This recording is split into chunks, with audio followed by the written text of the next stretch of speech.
Viewers আসসালামু আলাইকুম। Rocket অ্যাকাউন্টে যাদের উপবৃত্তির টাকা দেয় অনেকে রকেট অ্যাকাউন্টের ব্যালেন্স চেক করতে পারেন না। আজকের ভিডিওতে আপনাদের এ টু জেড দেখাবো, বাটন ফোন হোক আর অ্যান্ড্রয়েড ফোন হোক, আপনি কোড ডায়াল করে খুব সহজে রকেট অ্যাকাউন্টের ব্যালেন্স চেক করতে পারবেন। যারা প্রথম অবস্থায় রকেট অ্যাকাউন্টে উপবৃত্তির টাকা পাচ্ছেন বা রকেট অ্যাকাউন্টের ব্যালেন্স দেখতে যাচ্ছেন, ভিডিওটি সম্পূর্ণ দেখুন। তার জন্য প্রথমে আপনার মোবাইল থেকে ডায়াল অপশন ওপেন করে দিবেন।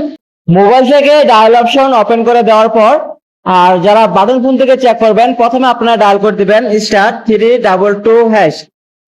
তো এই কোডটি উঠে আপনি যে নাম্বার থেকে টাকা চেক করতে চাচ্ছেন সেই নাম্বার থেকে ডায়াল করে দিবেন।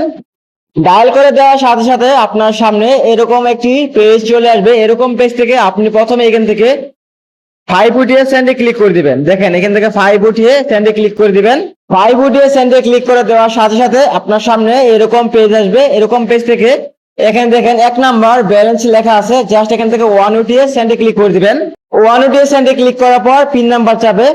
আপনি বর্তমান যে পিন নাম্বার ব্যবহার করে রকেট অ্যাকাউন্ট চালাচ্ছেন, যেমন ব্যালেন্স চেক করতেছেন, উপবৃত্তির অ্যাকাউন্ট খোলার সময় যে পিন নাম্বার আপনাকে দিয়েছে, আপনি জাস্ট সেই পিন নাম্বারটি এখানে দিয়ে দিবেন।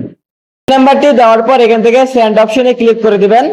সেন্ড অপশনে ক্লিক করে দেওয়ার সাথে সাথে এখান থেকে আপনার ব্যালেন্স দেখতে পারবেন। যদি আপনার সিমে উপবৃত্তির টাকা চলে আসে তাহলে আপনি এখান থেকে টাকাগুলো দেখতে পারবেন, এবং তাছাড়া যদি আপনার রকেট অ্যাকাউন্টের ব্যালেন্স দেখতে চান সেটিও আপনি এখান থেকে এভাবে দেখতে পারবেন। তো এভাবে আপনারা খুব সহজে রকেট অ্যাকাউন্টের ব্যালেন্স দেখতে পারবেন। যদি উপবৃত্তির টাকাও চলে আসে আপনারা এই নিয়মে দেখতে পারবেন। তো এই ছিল আজকের ভিডিওটি ভালো লাগলে অবশ্যই ভিডিওতে লাইক দিবেন।